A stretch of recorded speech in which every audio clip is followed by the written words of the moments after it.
Ici Raymond Saint-Pierre, bienvenue à Zone Doc. Le cinéma a souvent eu des souffre-douleurs, des méchants qui servent à mettre en valeur les braves héros. Le problème, c'est que ces méchants ont souvent des caractéristiques bien précises. Il y a les Noirs, par exemple, dans la jungle africaine, les Indiens dans les films western, ou encore les Juifs dans la propagande nazie. Le professeur Jack Sheehan de l'Université du Sud de l'Illinois a décidé, lui, d'étudier l'image des Arabes dans le cinéma hollywoodien. Il a visionné 1000 films. Il en conclut que les Arabes y sont décrits comme des brutes sanguinaires, des terroristes qui veulent s'attaquer aux braves occidentaux. Il a réuni donc ses conclusions, ses observations dans le documentaire que nous vous présentons ce soir, Hollywood et les Arabes, en anglais Real Bad Arabs. Voici donc le documentaire de Jack Sheehan.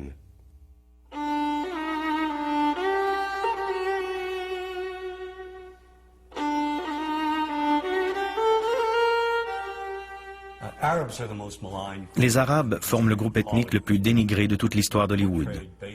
Ils sont généralement dépeints comme des sous-humains. Les nazis employaient le terme péjoratif « Untermenschen » pour désigner les tziganes et les juifs. Ces images nourrissent notre imaginaire depuis plus d'un siècle.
Depuis 30 ans, je m'intéresse à l'image des Arabes que les cinéastes ont projetée sur le grand écran.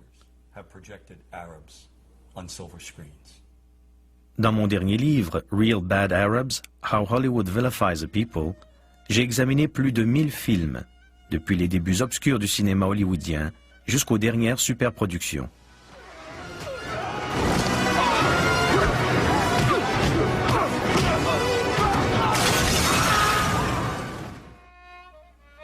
J'ai voulu mettre en évidence ce que trop de gens refusent de voir.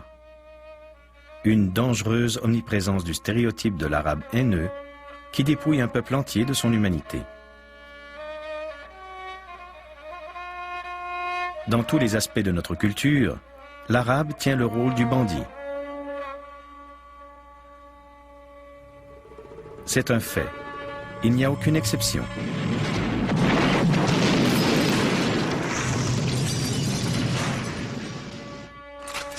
On nous a présenté de manière répétitive quelques images structurées, de sorte que nous ayons toujours la même conception. Que l'on vive à Paducah, dans le Kentucky, ou à Wood River, dans l'Illinois.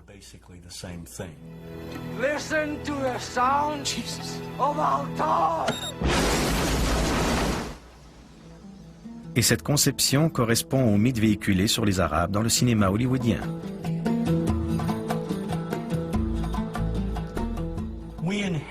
À l'origine, ces clichés nous ont été transmis par les Européens, il y a 150 ou 200 ans.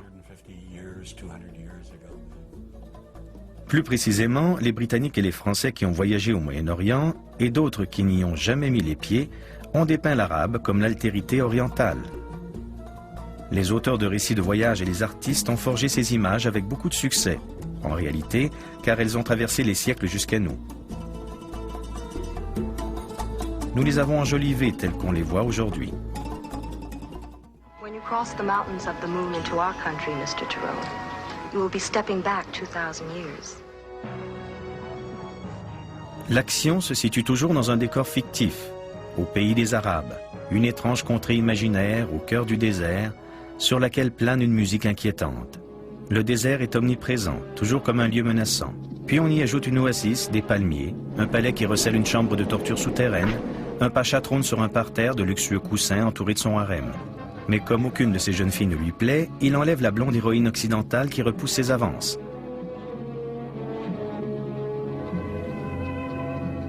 Lorsqu'on se hasarde au pays des Arabes, il faut connaître la recette instantanée d'Ali Baba.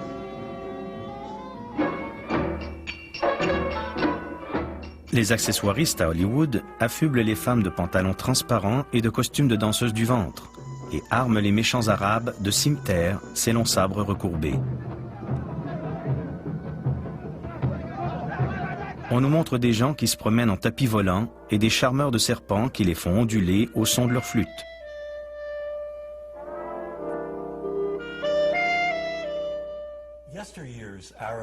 Les années passent, mais les pays arabes ne changent pas. Tu es en retard. Toutes mes excuses, ô homme patient. Alors, tu l'as? J'ai dû trancher quelques gorges, mais je l'ai. Des millions d'enfants dans le monde entier ont vu le film Aladdin, acclamé comme l'une des meilleures réalisations de Disney. Pourtant, le film recycle tous les vieux stéréotypes dégradants hérités de l'époque du cinéma muet en noir et blanc. Oh, I come from a land, from a faraway place, where the caravan camels roam, where they cut off your ear if they don't like your face. It's barbaric, but hey, it's home. À l'origine, le premier couplet disait « Où l'on te coupe l'oreille pour un oui, pour un non, c'est barbare, mais hé, c'est chez moi ». Un producteur doté d'un minimum de bon sens et de délicatesse n'aurait jamais accepté que de telles paroles se retrouvent dans sa chanson d'ouverture. Mais cela ne s'arrête pas là. Oh, tu as faim, n'est-ce pas? Tiens, prends. J'espère que tu n'as pas l'intention de t'en aller sans payer.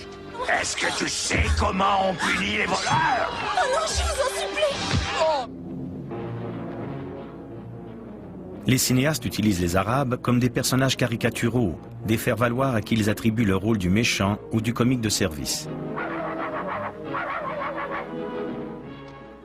D'un film à l'autre, les Arabes tiennent le rôle de bouffons destinés à déclencher des rires faciles.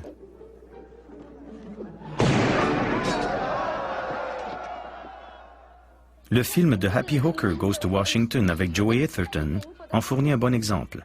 Every night I was forced to perform unspeakable acts with circumcised dogs. Oh, dogs are better than sheep. They're cleaner, I know, I've tried both.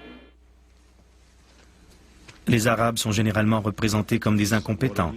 Ainsi, dans le film Vrai mensonge, ils sont non seulement dangereux, mais incapables. Moi, eux, nous sommes tous préparés à mourir. Avec un seul tour de cette clé. 2 millions d'entre vous mourront instantanément. Quelle clé? Cette clé. Qui a pris la clé? L'acteur Jamie Farr, dans le film Cannonball 2, incarne à la perfection le bouffon arabe. I have a weakness for blondes and women without mustaches. Tous les stéréotypes sont réunis. Il est trop riche et trop stupide pour apprécier la valeur de l'argent. Et bien entendu, il est très porté sur le sexe, libidineux, complètement obsédé par les Américaines. Here, my desert blossom. Give the change. Have you ever considered joining a harem?